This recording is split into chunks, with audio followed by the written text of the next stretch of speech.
Good evening ladies and gentleman, ईजोलॉजी में आपका स्वागत है। ईजोलॉजी में आज हम पढ़ेंगे ऑर्थोपेडिक्स एंड फिजियोथेरेपी के बारे में। ऑर्थोपेडिक्स से शुरुआत करते हैं, समझते हैं ये ऑर्थोपेडिक्स ब्रांच है क्या। ठीक है।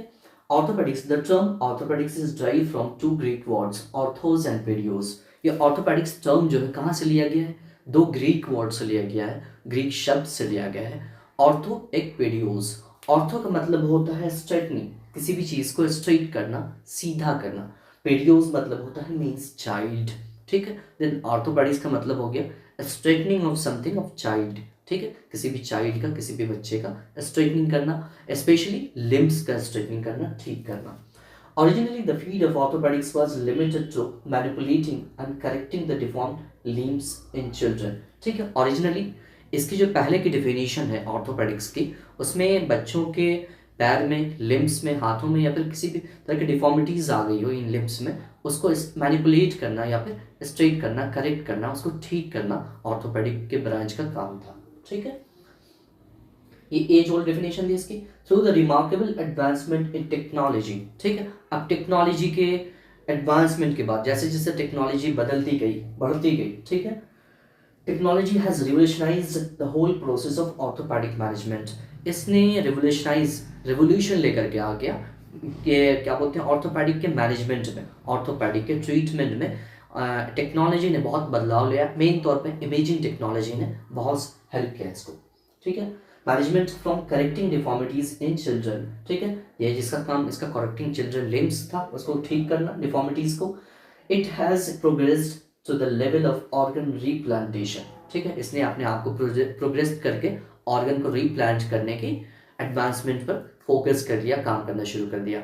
आप बहुत ज़्यादा देखते होंगे किसी का लिम्ब इस तरह से फ्रैक्चर हुआ है कि उसको फिर से बांधा नहीं जा सकता, फिर से उसको जोड़ा नहीं जा सकता, तो स्टील वगैरह लगाते हैं उस जगह पे उसको करेक्ट करने के लिए। अब हम फिजियोथेरेपी का देख लेते हैं। फिजियोथेरेपी किसी को ट्रीट करने के लिए, किसी को, पेशेंट को ठीक करने के लिए किस अप्रोच का इस्तेमाल करता है और कैसे ठीक करता है, आइए समझते हैं।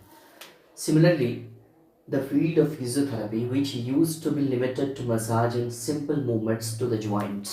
ठीक है। सिमिलरली उसी तरह ऑर्थोपेडिक्स की तरह, ऑर्थोपेडिक्स का काम स्ट्रेटनिंग है जैसे, उसी तरह इसका काम था मसाज थेरेपी या फिर कुछ छोटे मोटे मूवमेंट्स के जरिए किसी को ठीक करना, फंक्शन में लाना किसी फ्रैक्चर के बाद। ठीक है। Has develop into an independent speciality of medical sciences, है ना। इसने अपने आप को विकसित कर लिया एक इंडिपेंडेंट मेडिसिन के ब्रांच के नाम पे, एक साइंस के नाम पे, जो अपने अप्रोचेस के तहत, अपने ट्रीटमेंट के तहत पेशेंट को ठीक करते हैं। It's non pharmacological exercise oriented approach and multi disciplinary applicability. ठीक है।